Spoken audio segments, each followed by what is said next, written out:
नमस्कार, पसीना न्यूज में आप सभी का स्वागत है। खबरों के साथ मैं पूजा सिंह। चलिए शुरू करते हैं खबरें ग्राम पंचायतों की। टोंक जिले के देवली उपखंड के राजमहल गांव में उस वक्त सनसनी फैल गई जब गांव से सटे एक बाजरे के खेत में अजगर दिखाई दिया। गांव के करीब एक खेत में अजगर को देखकर लोगों की भीड़ जमा हो गई, जिसे विभाग के कर्मचारियों ने ग्रामीणों की मदद से वन क्षेत्र में ले जाकर छोड़ दिया। इस पूरे रेस्क्यू के दौरान वन कर्मियों को संसाधनों के अभाव में भारी परेशानी का सामना करना पड़ा और कई घंटे की मशक्कत बाद अजगर पर काबू पाया जा सका। बाद में बोरे में बंद अजगर को वन कर्मियों ने बिसरपुर वन क्षेत्र में छोड़ दिया। झुंझुनू के मुकुंदगढ़ कस्बे में एक युवती के अपहरण का मामला सामने आया। हालांकि पुलिस ने इस मामले में अभी चुप्पी साध रखी है। जानकारी के मुताबिक मंडरेला थाना इलाके की रहने वाली बबीता और फिरानी थाना इलाके के नगेंद्र ने प्रेम विवाह किया था। दोनों के परिवार के लोग इस शादी से नाराज थे। ऐसे में दोनों ने पंजाब चंडीगढ़ हाईकोर्ट में सुरक्षा की गुहार लगाते हुए याचिका लगाई, जिस पर कोर्ट ने परिजनों को पाबंद करने के अलावा पुलिस को भी सुरक्षा के लिए पाबंद कर दिया। लेकिन कैमरे के आगे पुलिस कुछ भी नहीं कर रही है। जालोर के भीनमाल थाना क्षेत्र के वागावास गांव में खाम पंचायत के एक फैसले ने एक दंपति के वैवाहिक जीवन को संकट में डाल दिया है। पंचों के एक फरमान के बाद इस दंपति का समाज में आने जाने पर पूरी तरीके से प्रतिबंध है। साथ ही सगे संबंधियों पर बात करने पर भी रोक लगा दी गई है। विवाहिता का इतना कसूर था कि बचपन में सगाई करने वाले युवक की शादी दूसरे स्थान पर होने के बाद उसने भी समाज के ही अन्य युवक से शादी रचा ली। अब जिस युवक ने शादी की है उससे भी पंचों का ऐतराज है। पंच अपनी बिरादरी में शामिल करने के एवज में युवक से 51 लाख और युवती के परिजनों से 20 लाख रुपए दंड मांग रहे हैं।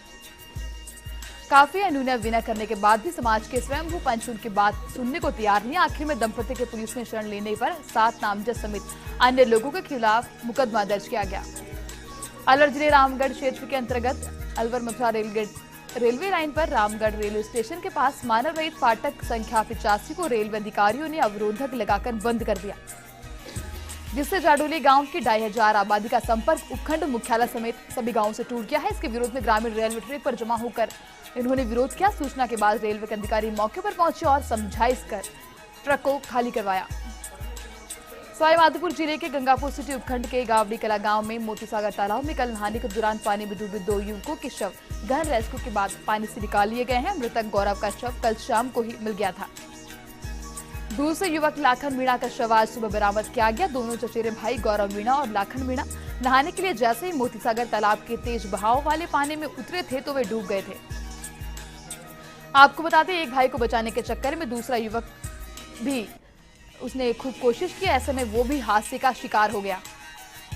झालावाड़ जिले के रायपुर थाना क्षेत्र के गांव आजमपुर में एक परिवार के लोग अपनी जमीन पर चारा काटने गए थे तो दूसरे परिवार के गुट ने जमीन पर आकर परिवार के माता, 2 पुत्र और पोती के साथ लकड़ियों से मारपीट की, जिसमें 4 लोग घायल हो गए। घायलों को झालावाड़ स्थित एसआरसी मेडिकल कॉलेज और अस्पताल में लाया गया, जहां गंभीर रूप से घायल रामेश्वर दागी को अस्पताल के मेडिकल कॉलेज में भर्ती कराया गया। सीकर जिले के अजीतगढ़ कस्बे में पुलिस अधीक्षक ने विशेष टीम बनाकर टैंकों से दूध चुराने वाले गिरोह का राजफाश किया है। पुलिस ने गिरोह से जुड़े करीब 1 दर्जन लोगों को मौके से हिरासत में लिया। कस्बे के जयपुर रोड पर गंगा सागर के झाड़े के पास एक ढाबे के पीछे दूध चोरी का एक गौरख धंधा पिछले कई दिनों से चल रहा था। करीब 1 दर्जन लोगों को पुलिस के जवानों ने दबोच लिया, लेकिन टैंकर चालक समेत 4 लोग मौके से फरार हो गए। पुलिस ने मौके से दूध से भरा हुआ टैंकर, एक पिकअप, मोटर समेत अन्य उपकरण जब्त कर लिए। झुंझुनू के नवलगढ़ और न्यासर में फायरिंग के मामले में पुलिस ने शुक्रवार को विभिन्न थानों में 15 प्रकरणों में वांछित हार्डकोर अपराधी मनदीप उर्फ मदिया को एक किशोर को पिस्टल और कारतूस के साथ गिरफ्तार किया। न्यासर में मदिया ने 30 सितंबर 2015 को फायरिंग की थी और नवलगढ़ में जमीन के कब्जों को लेकर फायरिंग की थी। श्रीगंगानगर के सूरतगढ़ क्षेत्र में एक अनियंत्रित जीप ने सड़क किनारे बैठे 5 लोगों को कुचल दिया, जिसमें 4 लोगों की मौत होगी। वहीं 2 घायलों को सूरतगढ़ के राजकीय चिकित्सालय में भर्ती करवाया गया। रजियासर थाना पुलिस के मुताबिक हादसा गोपालसर पंचायत के एक जीपीएम गांव में हुआ, जहां पर एक गडरिया लुहार परिवार सड़क किनारे अपने रोजमर्रा का काम कर रहा था। इस दौरान अर्जुन सर की तरफ से आ रही एक पिकअप जीप का टायर अचानक फट गया, जिससे जीप अनियंत्रित होकर सड़क किनारे बैठे ओम प्रकाश के परिवार के सदस्यों को कुचलते हुए रेतीले धोरों पर जा घुसी। पुलिस ने फिलहाल मामला दर्ज कर जांच शुरू कर दी है। झुंझुनू के बगड़ कस्बे के एक व्यापारी पिछले 5 दिनों से लापता है और पुलिस अब तक उसका खोज नहीं पता लगा पाई है। वही उसके परिजन भी खासा परेशान है। परेशान परिजनों के साथ शाम को ग्रामीणों ने बगड़ थाने का घेराव किया। कांग्रेस नेता एमडी चौबदार के नेतृत्व में सैकड़ों की संख्या में ग्रामीण बगड़ थाने पहुंचे, जहां पर उन्होंने एसएचओ भंवरलाल का घेराव कर मामले की प्रगति जानी। एसएचओ भंवरलाल ने बताया कि व्यापारी की कॉल डिटेल के अलावा अन्य सभी बिंदुओं को लेकर छानबीन चल रही है। वहीं ग्रामीणों ने 3 दिन का वक्त बगड़ थाने को दिया है। इसके बाद आंदोलन की चेतावनी दी है। बूंदी के तालेड़ा थाना इलाके में युवक के बरधा बांध में नहाते समय डूब जाने की सूचना पर ग्रामीणों में हड़कंप मच गया। इस दौरान सूचना मिलने पर ग्रामीणों की भीड़ जमा हो गई। जानकारी मिलने पर तालेड़ा थाना पुलिस और रेस्क्यू दल मौके पर पहुंचा। काफी तलाश करने के बाद भी सफलता नहीं मिलने पर कोटा से गोताखोरों की टीम को युवक की तलाश के लिए बुलवाया गया, जिसके बाद युवक का शव बाहर निकाला गया। अलवर के नीमराणा में मांझी कला कस्बे में अटल सेवा केंद्र का ताला तोड़कर चोर उसमें रखी इन्वर्टर और बैटरी चोरी कर ले गए। सरपंच संतलाल यादव ने नीमराणा पुलिस थाने में मामला दर्ज कराया। चूरू के रतनगढ़ में नेशनल हाईवे 11 पर आज सुबह ट्रेलर और ट्रक की भिड़ंत में 2 लोगों की मौत हो गई और 2 व्यक्ति गंभीर रूप से घायल हो गए। घायलों को रतनगढ़ राजकीय चिकित्सालय पहुंचाया गया। काजलदेसर के पास बीकानेर की ओर से आर्मी कैंटीन का सामान लेकर आ रहे ट्रक और जयपुर की ओर से आ रहे जिप्सम से भरे ट्रेलर की भिड़ंत हो गई थी। भिड़ंत इतनी तेज थी कि ट्रक के परखच्चे उड़ गए। पाली के सिमूरपुर में सबसे बड़े बांध जवाई के आज गेट खोले जाएंगे। जवाई बांध में लगातार पानी की आवक को देखते हुए 10 साल बाद जवाई बांध छलकने की दहलीज पर है।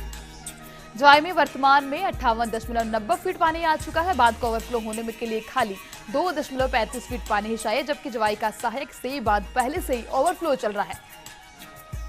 जल संसाधन विभाग ने इसको लेकर पाली, जालौर और बाड़मेर जिलों में अलर्ट जारी कर दिया है। जवाई नदी के किनारे रहने वाले लोगों को सुरक्षित स्थानों पर जाने की चेतावनी दी गई है।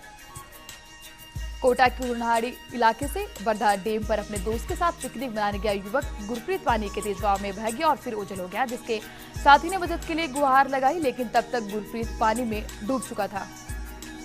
पुलिस भी मौके पर पहुंची और बूंदी से रेस्क्यू टीम को तलाशी अभियान में लगाई है, लेकिन कई घंटों बाद भी सफलता नहीं मिल सकी तो फिर कोटा से विशेष दल बरधा डैम पहुंचा और युवक का शव निकाला। फिलहाल पुलिस ने शव परिजनों को सौंप दिया है और मामले की जांच कर रही है। भीलवाड़ा के शाहपुरा में विधानसभा अध्यक्ष कैलाश मेघवाल भीलवाड़ा जिले के रायला कस्बे के दौरे पर रहे। यहां मेघवाल ने उप तहसील भवन राजकीय स्कूल में रमसा योजना के तहत बने 4 कमरों और हॉल का लोकार्पण किया। यहां मेघवाल ने सामुदायिक भवन व पेंशनर भवन का भी शिलान्यास किया। मौके पर जहां मेघवाल के साथ भाजपा जिला अध्यक्ष दामोदर अग्रवाल, एमडीएसयू के कुलपति अशोक सोडानी भी मौजूद रहे। इससे पूर्व मेघवाल के यहां पहुंचने पर उनका स्थानीय सरपंच शिवदयाल छिपा की अगवानी में स्वागत किया गया। कस्बे में मेघवाल के स्वागत के लिए नरेंद्र मोदी विचार मंच द्वारा वाहन रैली भी निकाली गई। झुंझुनू के खेतड़ी उपखंड के चाचावाली ढाणी संजय नगर में एक विवाहिता ने फांसी लगाकर अपनी जान दी थी। जानकारी के मुताबिक रुकमा सैनी पत्नी भीम सिंह मानसिक रूप से बीमार चल रही थी। मृतका के ससुराल वालों ने घटना की सूचना खेजड़ी पुलिस को दी। पुलिस ने रात को ही घटनास्थल पर पहुंचकर शव को फंदे से उतरवाया और अजित अस्पताल लेकर आए, जहां पर डॉक्टरों ने उसे मृत घोषित कर दिया। मृतका के पिता बनाराम ने पुलिस में रिपोर्ट दी है कि रुकमा की शादी 8 महीने पहले हुई थी। वह मानसिक तौर पर बीमार थे और बीमारी के चलते रुकमा ने फांसी लगाकर अपनी जान दे दी। चित्तौड़गढ़ के कवासा में पंचमुखी बालाजी मंदिर में मंत्रालय कर्मचारियों की बैठक आयोजित हुई, जहां विभिन्न समस्याओं पर चर्चा की गई।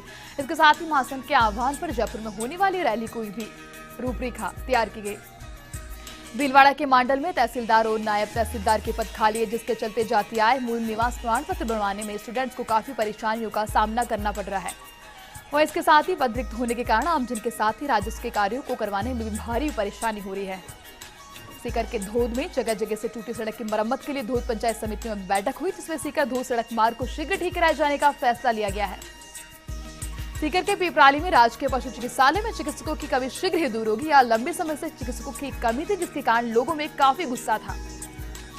श्रीगंगानगर में पदमपुर के 40 आरबी गांव में एक विवाहिता को दहेज के लालच में मारने की कोशिश की गई, जिसके बाद पीड़िता ने अपने पति समेत 7 लोगों पर पुलिस थाने में मामला दर्ज करवाया है। इसके साथ ही फिलहाल खबरों में वक्त हो गया ब्रेक का। जल्द लौटेंगे आपके साथ, बने रहिए फर्स्ट इंडिया न्यूज पर।